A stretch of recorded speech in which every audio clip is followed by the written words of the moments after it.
Hi, today I'm making the most rich, indulgent and moist fudgy brownies. So this recipe happened because I had the most intense chocolate cake cravings today. But not just any chocolate cake, it had to be rich, soft, moist, intense amount of chocolate. So first melt butter, condensed milk, brown sugar, dark chocolate and vanilla extract. Then add AP flour, cocoa powder, baking powder and pinch of salt to balance all the flavors and mix well. Now add milk and combine it well.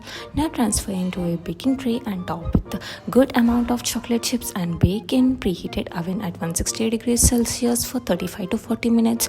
Let it cool, cut it and have it. These brownies are fudgy, dense and gooey. These easy fudgy brownies kicked all the boxes. These brownies are even richer by adding the condensed milk, brown sugar instead of caster sugar. These brownies are easy to make. I'm sure that you'll want to make it every single day.